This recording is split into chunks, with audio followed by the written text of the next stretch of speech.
That is true success in life, when you become part of somebody else's testimony.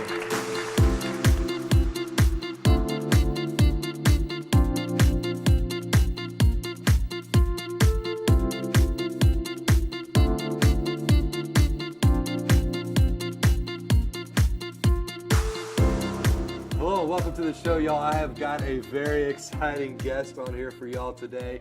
She is an author. She's a professional speaker. She is a comedian, and she has her own radio show. And guys, let me tell you, this is going to be one of the funnest guests that I have had yet. So I am super excited to introduce to y'all Tina Levene. Welcome to the show. Hey, who were you talking about?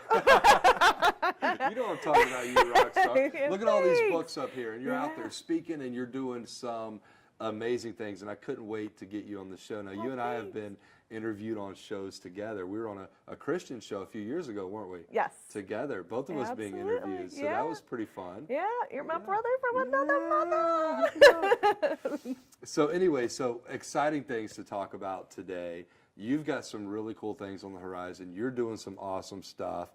Now, one of the things I want to address with you first and foremost, because you are absolutely hilarious. I follow you on Facebook, obviously, and some of the posts that you put out are just, I just sit there just cracking up. Even my wife, she's like, did you see the post that Tina did? Like, she's so funny. But anyway, so you're a comedian, so talk a little bit about that. What, you know, out of speaking, being a professional speaker, being a comedian, being an author, having your radio show, what's your most favorite one? Oh dear, I gotta pick one. I would say the comedy. Comedy comes very natural to me. Yeah. I actually started in drama and speech in high school, and I always got the comedy roles of every play, and it just comes really natural to me. For me, humor heals. Yeah. And so through everything I've been through, I use it as an escape. I use it, it's my crack cocaine. Yeah. Humor is healing for Yeah. me, and it's just a way of coping with life. Now, you use comedy as well to get sometimes some pretty deep messages out to people, don't you? You use it a lot in ministry. So talk a little bit about that. Some of the venues that you're doing some of the comedy shows at. Yeah, so I prefer nowadays, I actually do clean Christian comedy in churches. I actually started that about 5 years ago, and it was actually an open mic that was in a bar. And I have almost 20 years of sobriety. I haven't been in a bar in a long time. But I remember it was a 10-minute set. And so this is my first clean comedy set, and I wrote it, and I performed it. And I had two comedians afterwards that came up to me, and they're pretty well known in this Tampa Bay area. And they both said, the last 3 minutes were good. I was like, okay, last 3 minutes. Some people would take it like, oh, wow, that means 7 minutes was crap, But I took it as though, wow, okay, we got something to work with here. And so awesome. I worked on those 3 minutes, and actually those 3 minutes are still part of my comedy set to this day. Yeah. Because I kind of got the stamp of approval from them. That's awesome. From veterans. Well, I've actually been to a few of your comedy shows, and you are hilarious. Oh, thanks. But life wasn't always funny, was it? No. You've got a foundation to your story, and it's one of the reasons you've done so many writings. It's one of the reasons you're such a great inspirational and motivational speaker. But life wasn't always funny or fun for you. Talk a little bit about that. No, absolutely not. I grew up in an alcoholic family, and my father got sober when I was 4 years old, and I actually didn't talk until I was like almost 3 years old. And I found refuge in my closet. I would just sit in my closet. That was my safe place. And then at 7 years old, my friend was kidnapped and raped and murdered. And I took on survivor guilt from that point forward. There were no counselors that would actually say to me, it wasn't your fault. There was nothing that you could have done. I took on that survivor guilt. And it just kind of spiraled into this. I started using nicotine at 9 years old, started smoking cigarettes, and then drinking at 14. And by 18, I was doing drugs and using almost daily. And it just got worse and worse and worse. But at 15 years old, I was raped numerous times. And that was just, you have all this hurt and this pain and survivor guilt, and then you add chemicals to that, and then you add toxic relationships, and it just kind of is a spiral down until I hit rock bottom. And so I got sober and clean at 23 years old in college, and that was kind of my awakening, is that God sent an angel to help me. What was that moment like? Like, I mean, obviously, we know that a lot of times people go through these major hurts in their life, these major obstacles, and they have that one moment that kind of just says, enough is enough, or they say, enough is enough, I've got to change, I've got to fix my life. Was it like that for you, or was it more gradual? It was ongoing, and if you're familiar with the stages of change with anything, changing of a behavior or addiction or habit, I was contemplating for about a year, okay, is this really bothering, is this really ruining my life, the alcoholism and drug addiction.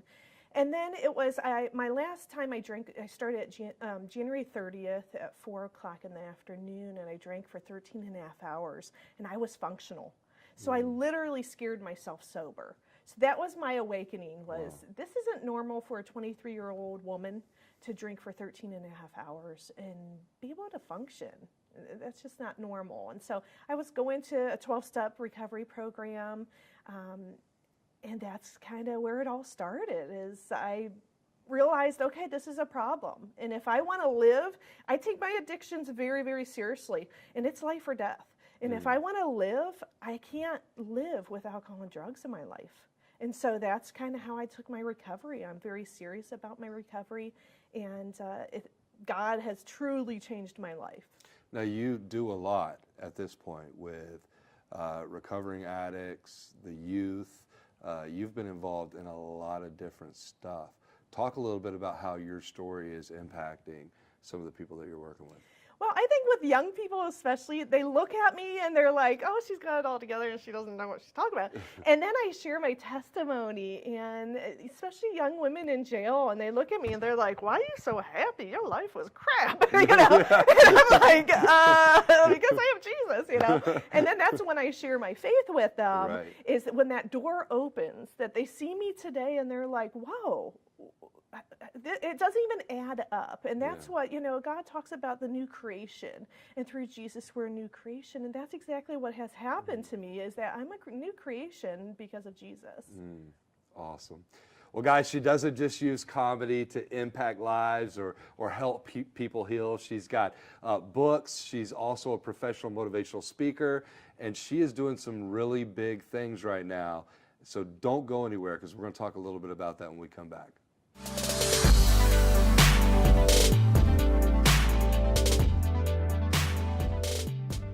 Steve Hopper has been impacting people from all walks of life for over 14 years. As a nationally renowned keynote speaker, peak performance expert and author, Steve has delivered hundreds of presentations to companies, professional associations, conventions, sports teams, churches, and leadership conferences. If you're looking for a speaker who will inspire your organization to a higher level of performance, look no further.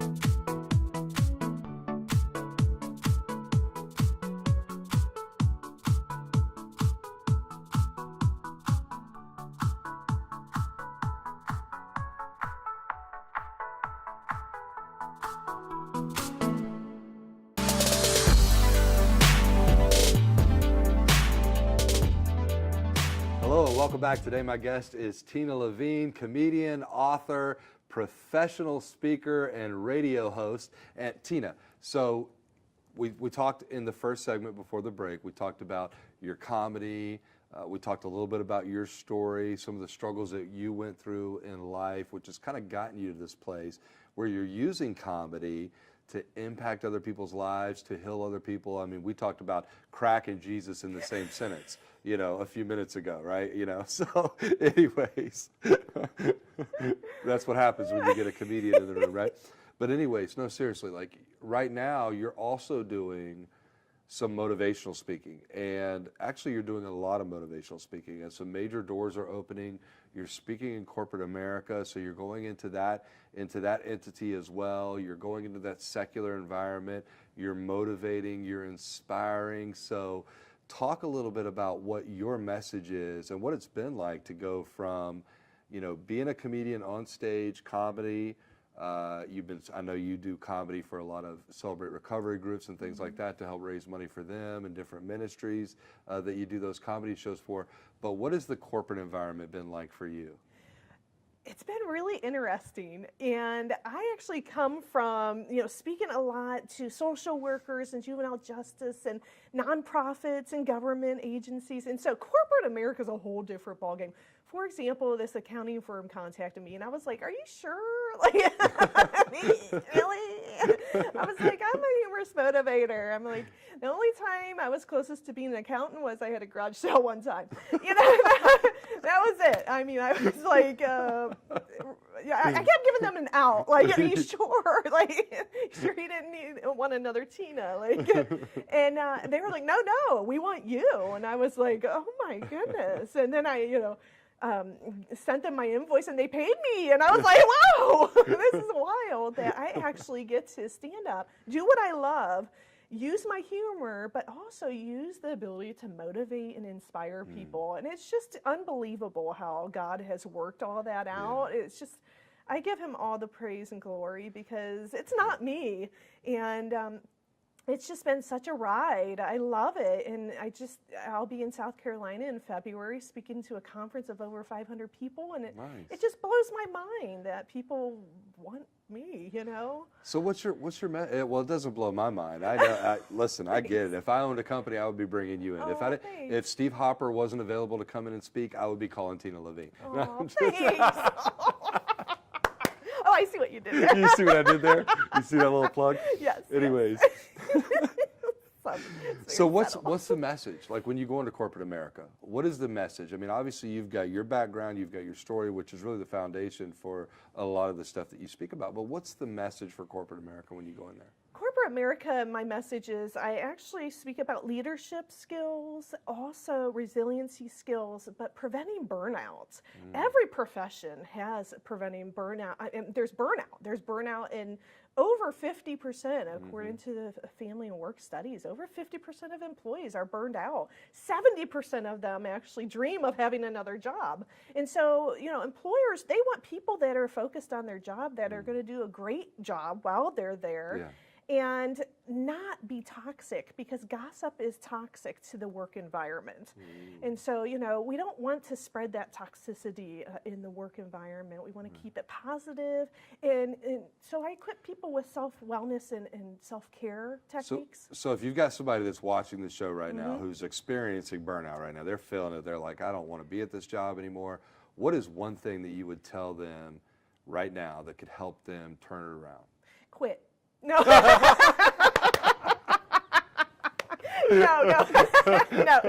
Do everyone a favor. Quit. No, I'm joking. No. You know what? I think and that's what my one book is about, preventing burnout, igniting passion. We all have passion, and we can use that passion for a purpose. It's just finding that passion again, finding exactly what that passion is to use for that purpose.